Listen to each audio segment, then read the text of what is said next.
What's going on, guys? Deadly here, and welcome to another episode of World Cup FIFA 14 Ultimate Team. And this time we're heading into the round of 16. So we didn't get into the group stage on last episode. We got out of the group stage. I just kind of misspoke and mislabeled that video. But we're now into the knockout stages, which means this is the group of 16. And we come up against this team. And I was kind of surprised to come up against this team because it's not a very good team. Sure, he has stunning players. He has Robin, Hazard, Aguero, Falcao, but they're not in the right formation or position, I'm sorry, and they're just, they're not going to be effective in those places. So this game was thoroughly easy, except for the fact that even with low chemistry, he seemed to be able to at least make some threatening attacks. Now, he doesn't do anything too spectacular, but it definitely didn't feel like he was low on chemistry. In fact, it felt like my players were low on chemistry, and that's something that I noticed within these two games, that players in this game aren't as fast as they are in Ultimate Team. And I probably should have noticed that a while ago, but it's not so much that they're not as fast as they are in Ultimate Team. In other words, they can run pretty fast, but they're very slow to react. So when a striker runs past a defender, it's very hard to catch that striker once he's past your defender. While in Ultimate Team, if he runs past your defender, usually you can still catch up to him pretty quickly and hold on to his shirt and slow him down. In this game, that changes a little bit. But anyway, we get past the round of 16, we head into the quarterfinals, and now we're coming up against the first 100 chem team that we've ever come up against. And I was a little bit nervous, and but it ended up being okay, because in this game is kind of when I realized that in order to get past defenders and in order to be effective in this FUT World Cup game, is that you have to be quick, you have to do skill moves. And I know that sounds kind of weird, like why would you have to do skill moves?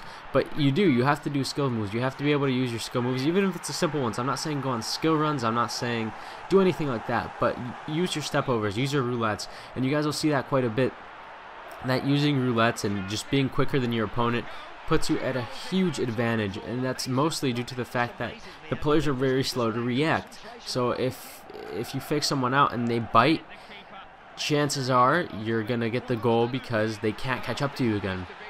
Right there, he made a stupid mistake. Well, first of all, I made a stupid mistake. I accidentally pressed X, and Cesc Fabregas shot it all the way to the goalkeeper. He tried to pick it up, and I kicked the ball out of his hands, essentially, is what happened. But anyways, he does get one goal back with Santi Cazorla, and right there is exactly what I was saying. He got a nice pass. My defenders were never going to get to him, and he got himself a nice goal. Not long after that, however, we do get ourselves another goal. And again, look at that. Skill move past the defender.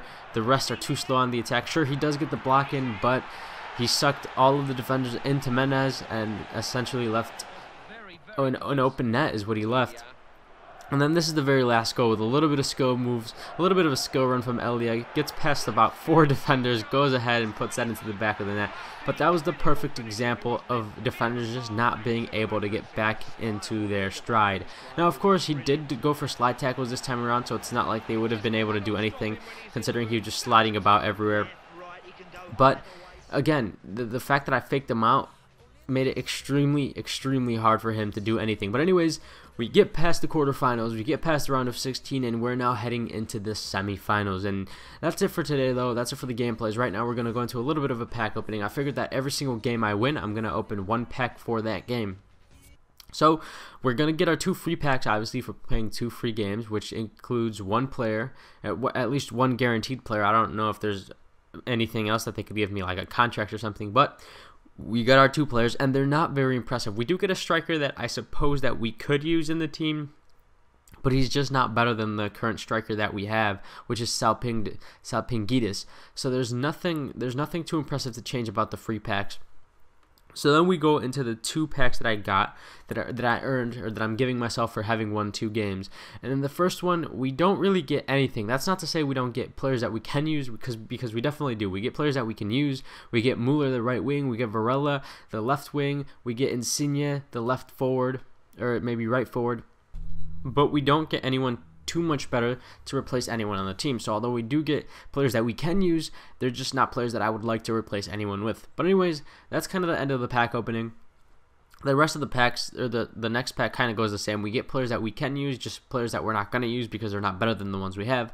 But yeah, hope you guys enjoyed this video. If you guys did, let me know in the comments below. And as always, have a great day or night depending on when you're watching this. Peace.